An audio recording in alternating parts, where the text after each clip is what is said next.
दूसरे प्रधानमंत्री रहे लाल बहादुर शास्त्री जी की प्रतिमा का अनावरण आज इंदौर के ब्रह्मपुरी स्थित Lal Bahadur Shastri Institute of Technology and Management Indore के परिसर में हुआ। प्रतिमा का अनावरण आज मध्य प्रदेश के राज्यपाल मंगू भाई पटेल ने अपने कर कमलों से किया।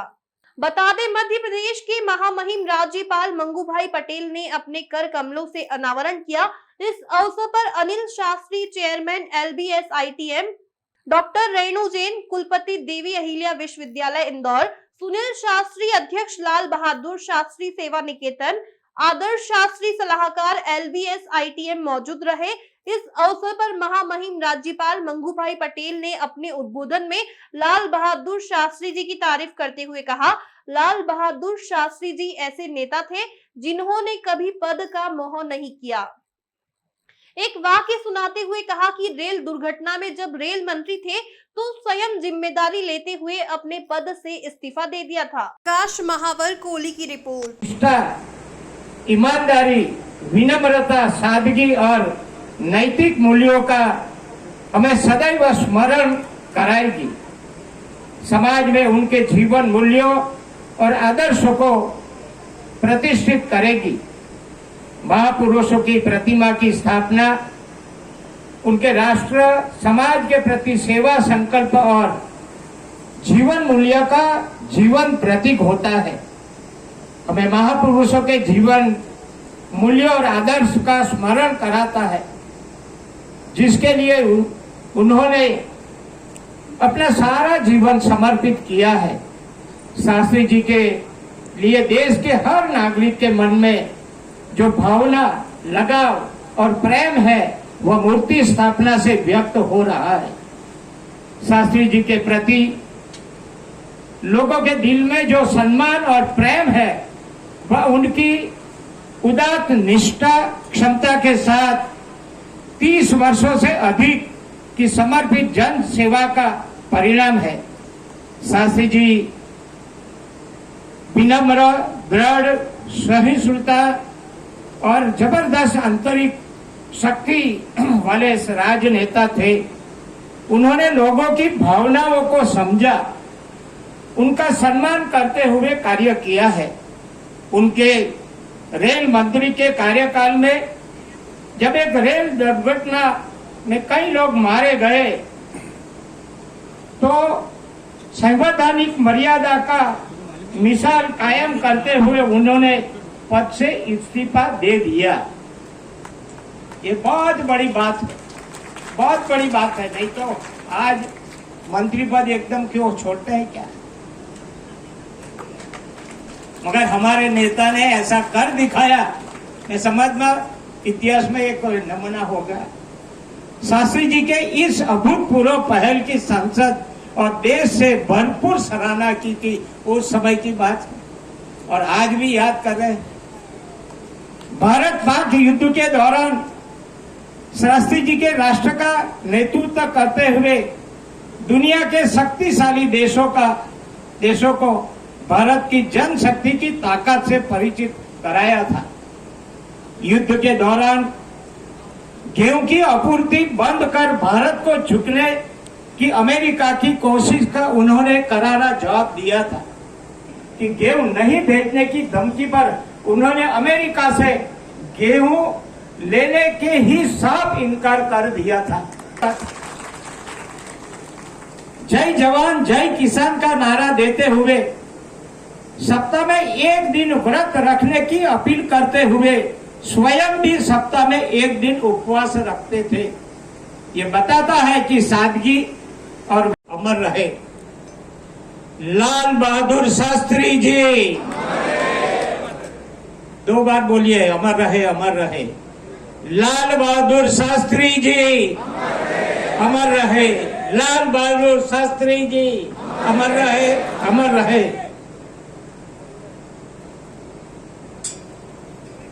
Bahadur Shastri group of institutes आयोजित स्वर्गीय लाल बहादुर शास्त्री जी की प्रतिमा के अनावरण कार्यक्रम में अपने बीच उपस्थित माननीय अध्यक्ष श्री अनिल शास्त्री जी,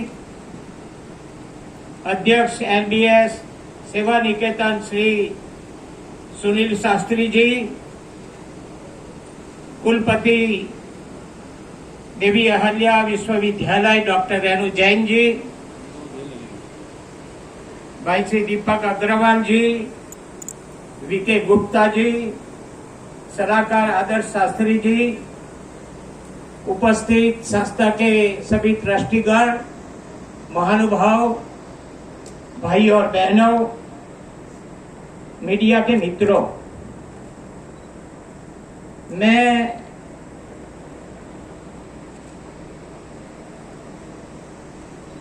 खुद को ऐसा सद्भाग्य समझता हूं कि देश के वरिष्ठ नेता की प्रतिमा का अनावरण का मेरे को मौका मिला।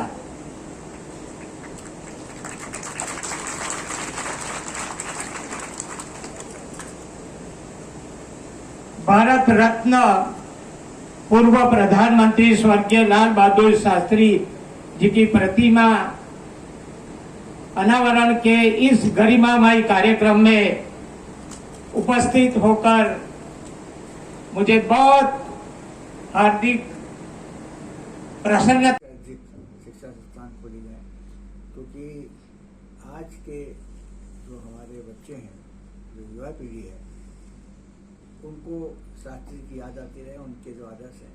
जैसा कि राज्यपाल जी ने कहा, वो शायद एकमात्र ऐसे रेल मंत्री थे जिन्होंने एक पूर्व के घोषणा के बाद उन्होंने इस्तीफा दे दिया और उन्होंने लोकतंत्र की परंपराओं को स्थापित किया।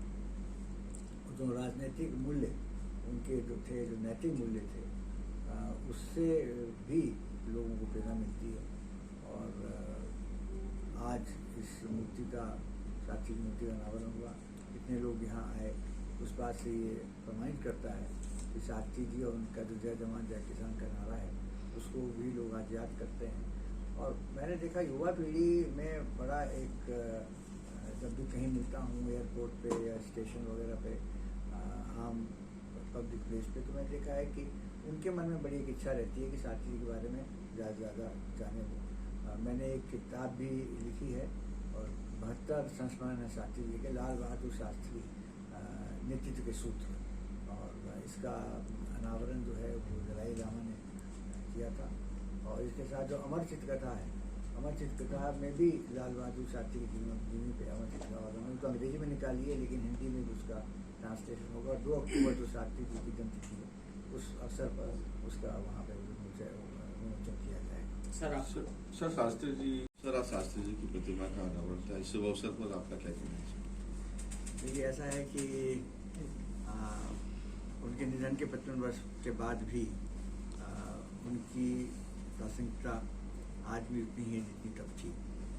और इस मूर्ति का अनावरण करवाने का मुख्य उद्देश्य है कि जो यहाँ विद्यार्थी पढ़ते हैं, जो लोग इस संस्था में आते हैं, शिक्षा संस्थान में, जो शास्त्री जी के नाम पर है, तो उनके जीवन से, उनके आदर्शों, सिद्धांतों से प्रेरणा ले सकें। और यही बात आज मध्य प्रदेश के राज्यपाल श्री मंगूभाई पटेल जी ने भी कही, और उन्होंने अपना सौभाग्य बताया कि उन्हें ये मौका मिला कि लाल बहादुर शास्त्री जी की प्रतिमा का अनावरण हुआ।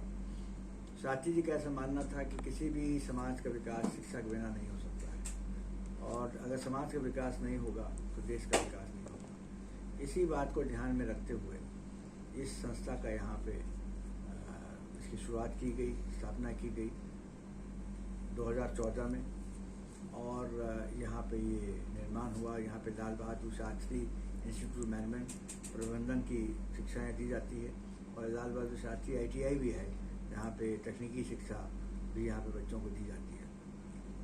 बड़ा लोगों में, यहाँ के आसपास के गाँव के लोग हैं, उनमें हमेशा लालसा रहती है कि इस शिक्षा संस्थान में वो पढ़ें। और यही नहीं, इसके अलावा और भी जगहों पर, दिल्ली में, उत्तर प्रदेश के बरेली, इलाहाबाद में और हैदराबाद में भी वहाँ के सरकार ने, तेलंगाना सरकार ने वहाँ 12 एकड़ ज़मीन दी है स्किल डेवलपमेंट इंस्टीट्यूट खोलने के लिए। क्योंकि आज आवश्यकता इस बात की है कि उच्च शिक्षा के साथ साथ तकनीकी शिक्षा भी होनी चाहिए। जैसे दिल्ली का हमारा जो संस्था है, शिक्षा संस्थान मैनेजमेंट इंस्टीट्यूट है, वहाँ पे हम एकमात्र ही हम ऐसे शिक्षा संस्थान हैं इस समय दिल्ली एनसीआर में और शायद उत्तर भारत में, जहाँ पे MBA इन आर्टिफिशियल इंटेलिजेंस का भी कोर्स वहाँ चलता है और 2 साल पहले शुरू किया पिछले वर्ष। और आर्टिफिशियल इंटेलिजेंस का सब बोलबाला है, ट्रैफिक सिग्नल से लेके ट्रैफिक का कंट्रोल है और यातायात के क्षेत्र का जो है, इसमें सब में जो है अब आर्टिफिशियल इंटेलिजेंस के माध्यम से चीज़ें होती हैं, लोगों की शक्लें बदल दी जाती हैं आर्टिफिशियल इंटेलिजेंस के माध्यम से। तो MBA फाइनेंस में होता है, जनरल मैनेजमेंट में होता है,